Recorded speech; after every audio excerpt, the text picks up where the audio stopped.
Well, what a wonderful time we had on Wednesday night.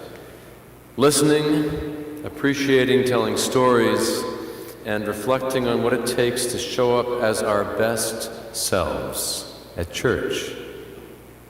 Our opening image was of a little chamber orchestra. Devin asked this question: what is the music that we play when we come to church? What is the music we play? And in one form or another, we all said, love, God's love, extravagant welcome.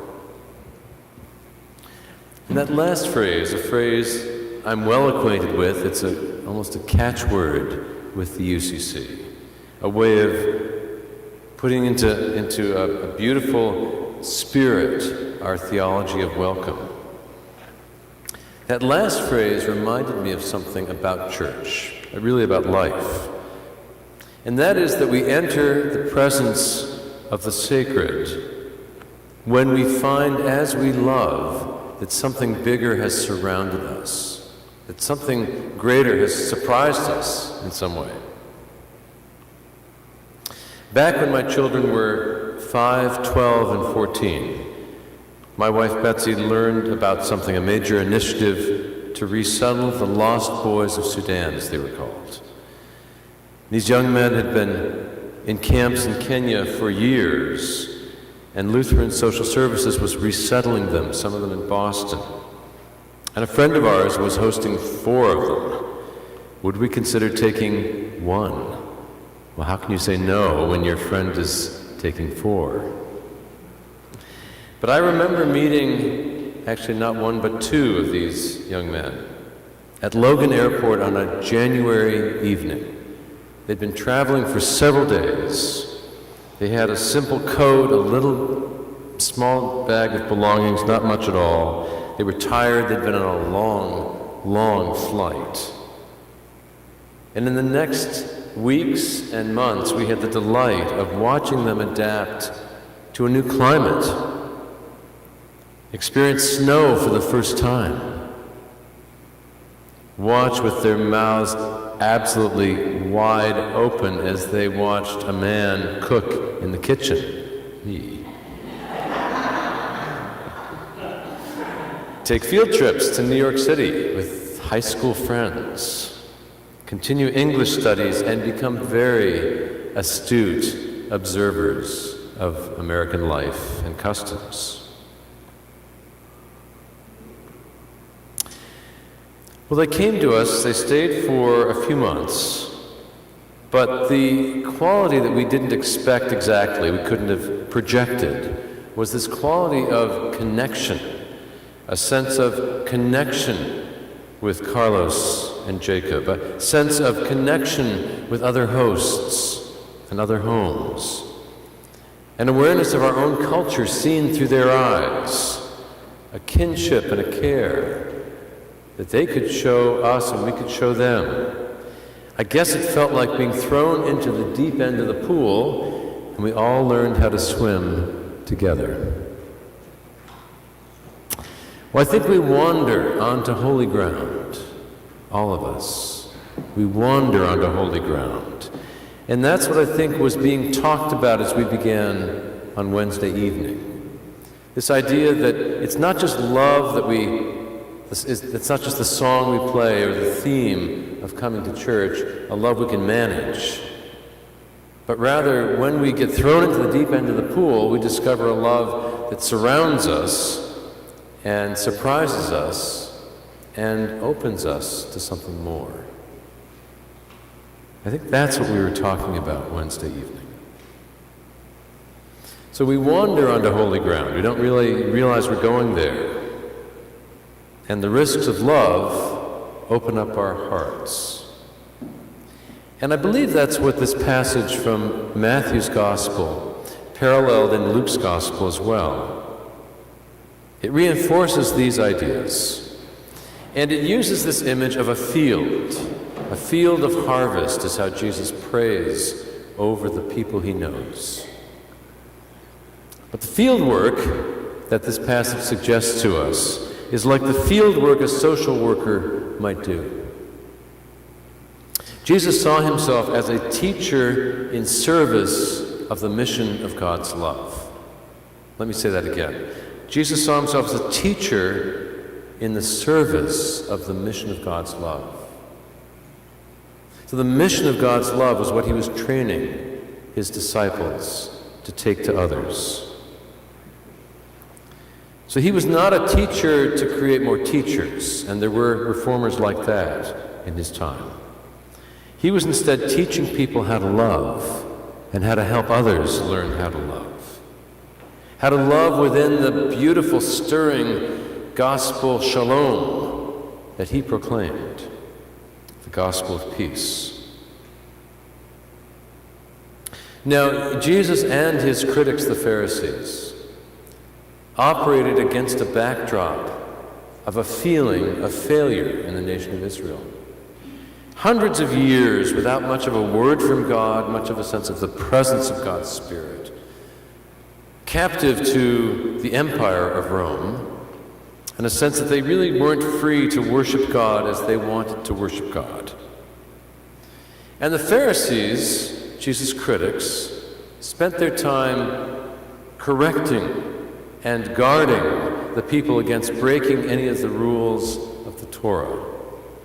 So their sense of faithfulness was to build a wall of regulation around the Sabbath, to introduce hundreds of Sabbath rules that weren't even part of the sacred text. They were controlling the outcome of faithfulness. But what Jesus does so beautifully is offer a very different approach, a different spirit. Jesus felt that the people needed to heal, needed to connect, needed to receive, needed to experience God. And more than that, Jesus decided that proclaimed that the reign of God was happening in this moment. And that's, of course, the song that we sing when we start worship. This is the day that God has made. We will rejoice in this day. Today the gospel has been fulfilled in your hearing. Jesus was saying, you don't have to wait until Rome leaves to be in touch with God, to see the kingdom of God come down into Jewish life and practice. I love that spirit of immediacy and joy in Jesus' ministry.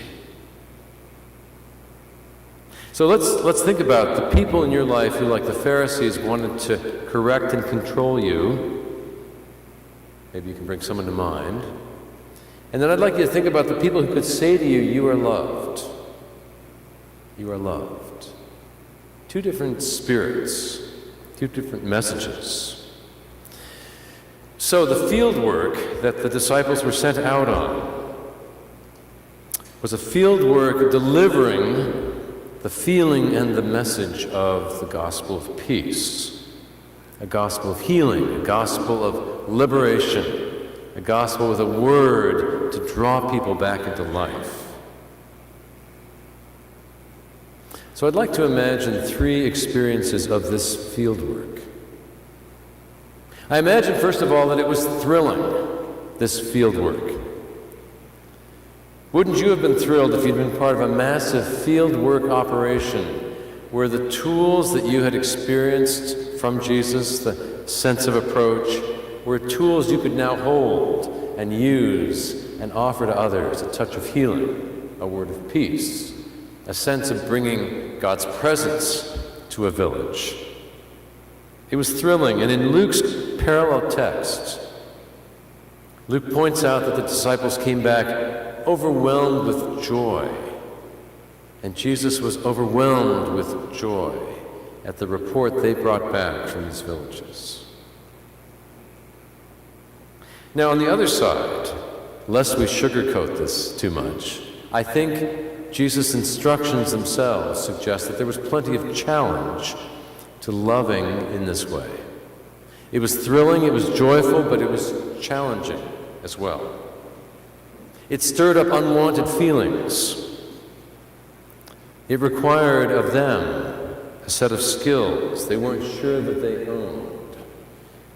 And it cracked open that wonderful, challenging experience of being put into direct service and contact with others.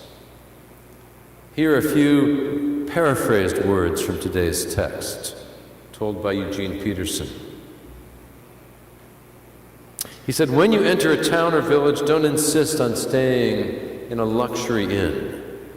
Get a modest place with some modest people and be content where you are. When you knock on a door, be courteous in your greeting. If they welcome you, be gentle in your conversation. If they don't welcome you, quietly withdraw. Stay alert. This is hazardous work I'm assigning you to. You're running like sheep with the wolves, but God will be with you." Thrilling and joyful on the one side, challenging and disturbing on the other, but satisfying in the end. What a rich, complicated experience these field workers were having. But what I'm convinced of is that when we let the idea of God's love come in the door, the reality of God's love comes in too. All it takes is for us to crack that door open just a bit. And something bigger and more wonderful surrounds what's happening. There's an extravagance in our love. It comes not from us. That's kind of ridiculous, actually, in a way, because that extravagance flows through us from God. There's a seminary professor and pastor named Dr. Tony Campolo.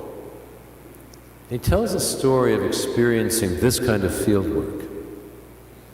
He was in Hawaii on business, and so at 3 a.m, jet-lagged, unable to sleep, he got out of his bed and started to walk through the streets. And he wandered into a part of town that was a little bit seedy. And he went into an all-night diner, and he sat at the counter and ordered a cup of coffee and a donut.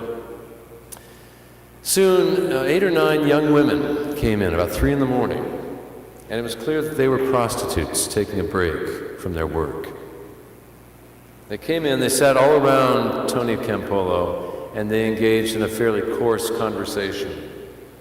And then, as they were about to leave, one of the young women mentioned that she had a birthday the next day, and that she'd never had a birthday party before.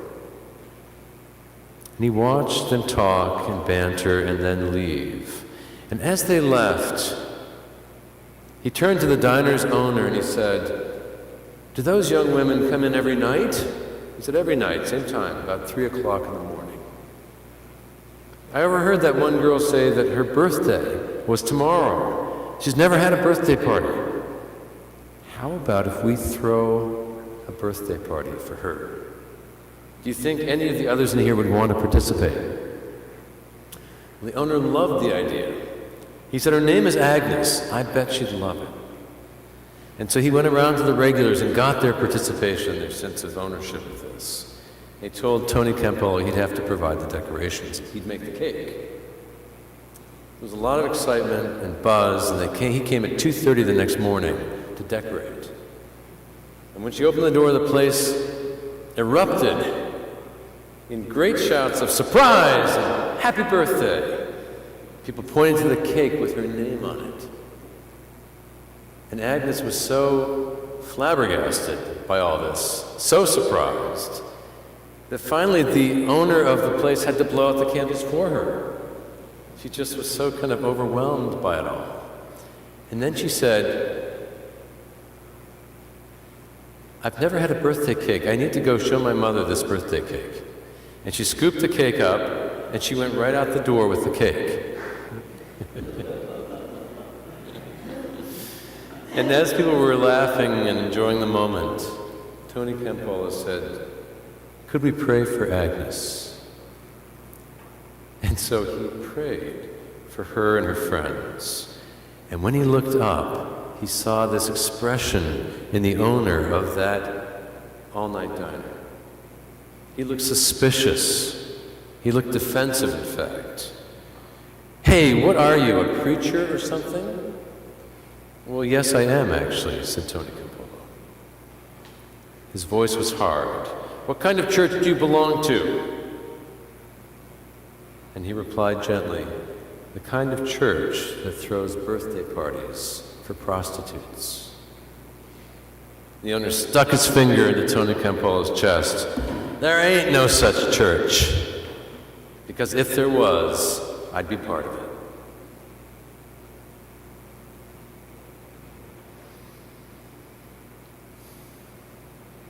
Love, God's love, it has a surprising quality, a vulnerable quality, a way in which it surrounds us when we jump into the deep end. So what kind of church are you part of? Is it a church that throws parties for people you'd never expect? Possibly. I know this, that you've been given the sheet music of God's love. Now we get to play it. You get to play it. That's the beauty of being church wherever you are. You open the door. You open the door to God's love, and you have no idea who may walk in, or how they will be met, or what their needs will be. My invitation today is commit yourself to extravagant welcome, to God's love, knowing that it will take you on a journey you can't anticipate, and that it will lead you, wandering though you and I may be, onto holy ground as well.